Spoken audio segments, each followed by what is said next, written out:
क्या आप प्रेग्नेंट हैं और आप भी चाहते हैं कि आपकी डिलीवरी जो है वो नॉर्मल हो? हेलो फ्रेंड्स, स्वागत है आपका मेरे चैनल मदर चाइल्ड लाइफ में। हम सब जानते हैं कि नॉर्मल डिलीवरी के बाद जहां मां को रिकवर होने में ज़्यादा वक्त नहीं लगता, वहीं आपकी हेल्थ को भी काफ़ी फ़ायदा होता है। यूँ तो प्रेगनेंसी के टाइम में सी सेक्शन अब तो नॉर्मल बात हो गई है, लेकिन ज़्यादातर महिलाएं नॉर्मल डिलीवरी ही चाहती। हालांकि कॉम्प्लिकेशंस होने पर डॉक्टर और पेशेंट दोनों को रिस्क नहीं लेना चाहिए। ऐसे में सिजेरियन ही लास्ट ऑप्शन होता है। तो आइए जानते हैं ऐसे कौन सी बातें हैं जिनका अगर हम ध्यान रखते हैं तो नॉर्मल डिलीवरी आसान हो सकती है। सबसे पहले तो होता है पॉजिटिव एटीट्यूड। आप जब से प्रेग्नेंट होती हैं, आपके माइंड में ये चीज़ डिसाइडेड होनी चाहिए कि आप नॉर्मल डिलीवरी चाहती हैं। उसके लिए आपका एटीट्यूड जो है वो पॉजिटिव होना चाहिए। आप मेंटली प्रिपेयर होना चाहिए। देखिए, सबसे पहली बात आपको खुद से ही इस बात के लिए तैयार करना होगा कि आप नॉर्मल डिलीवरी चाहती हैं। उसके लिए आपका पॉजिटिव होना शुरुआत से बहुत ज़्यादा ज़रूरी है। अगर आप मेंटली इस बात के लिए प्रिपेयर हैं तो आपके नॉर्मल डिलीवरी के चांसेस बहुत ज़्यादा बढ़ जाते हैं। दूसरी बात, सही डॉक्टर का चुनाव और डॉक्टर के साथ आपकी बॉन्डिंग।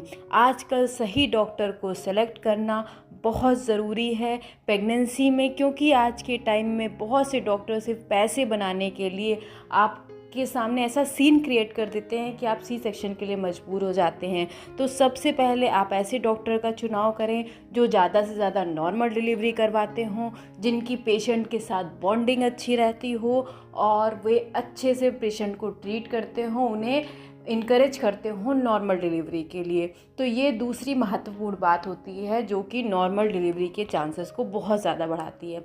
फिर है रेगुलर एक्सरसाइज। अगर आपकी प्रेगनेंसी में कोई कॉम्प्लिकेशंस नहीं है, किसी प्रकार की कोई दिक्कत नहीं है और कुछ भी परेशानी नहीं है, तो अपने डॉक्टर से पूछकर फर्स्ट सेमेस्टर से लेके थर्ड ट्राइमेस्टर तक सारी एक्सरसाइजेस करें। खुद को एक्टिव रहें, क्योंकि आप प्रेग्नेंट हैं, बीमार नहीं हैं, इसलिए खुद को एक्टिव रखना बहुत ज़्यादा ज़रूरी है।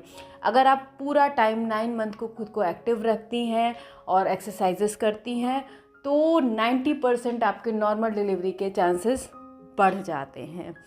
रोज़ आप 8 से 10 ग्लास पानी पिएं। मतलब प्रेगनेंसी के टाइम में खुद को हाइड्रेट रखना है, डिहाइड्रेटेड बिल्कुल नहीं होने देना है। रात में पानी कम पिएं, लेकिन आप दिन भर कोशिश करें कि 8 से 10 ग्लास पानी आप ज़रूर पिएं। फिर है लेबर पेन सहने के लिए आपको खुद को स्वस्थ रखना है। मतलब कि आपको हेल्दी डाइट लेनी है, बाहर का कुछ नहीं खाना, घर का खाना है। दूध, दही, पनीर ये सब अपनी डाइट में शामिल करें। जिन चीज़ों से एलर्जी है आपको उन चीज़ों से बचें। बाकी बाहर के फ्राइड फ्रूट्स होते हैं और आप जंक फूड्स हैं, इन सबको अवॉइड करें। हाँ, कभी कदार आपका बहुत मन कर रहा है तो कोशिश करें कि घर में उन्हें बनाकर खाएं, बट बाहर का अवॉइड करें। आपकी हेल्दी डाइट आपको नॉर्मल डिलीवरी के लिए प्रिपेयर करेगी, आपकी बॉडी को प्रिपेयर करेगी। तो जानकारी अच्छी लगी हो तो चैनल को लाइक, सब्सक्राइब और शेयर ज़रूर करें। Thank you.